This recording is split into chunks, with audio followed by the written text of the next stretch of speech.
Rain lashed against the dorm window, mirroring the turmoil inside Maya. She clutched her worn copy of Wuthering Heights, hoping its stormy moors would drown out the cutting remarks swirling in her mind. Jennifer, Tiffany, and Brooke, her roommates, her friends, had become something cruel, their snide comments and blatant exclusion a constant sting.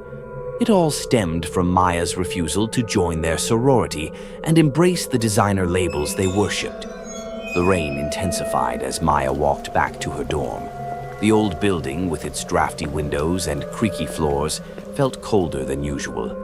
As she fumbled with her key, a strange stillness hung in the air. It wasn't just quiet, it was empty, almost as if something was holding its breath. This was compounded by the fact that any time Jennifer, Tiffany, and Brooke were nearby, the rooms seemed to get colder. For the next 4 years, the bullying continued, a constant low-grade hum beneath Maya's life. But something else was also happening. A sense of unease, a feeling of being watched, grew stronger, particularly when Jennifer and her clique were near. Maya began seeing fleeting shadows in the periphery, hearing whispers just beyond the range of comprehension. One night, unable to sleep, Maya found herself staring at the shadows cast by the flickering streetlight outside.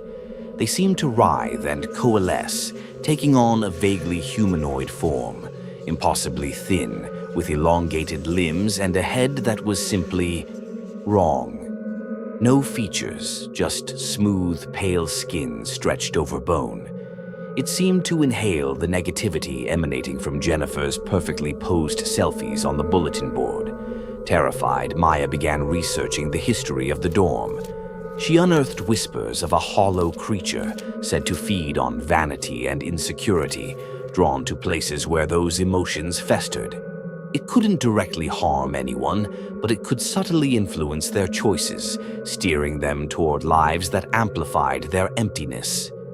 Years later, Maya was thriving.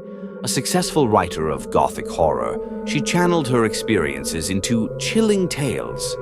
One day, scrolling through social media, she stumbled upon Jennifer, Tiffany, and Brooke.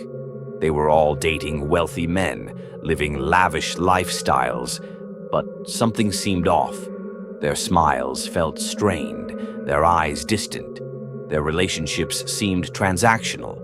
Then she saw it in a photograph, a subtle distortion in the background, a flicker of shadow behind Jennifer's perfectly styled hair. The hollow creature hadn't left them.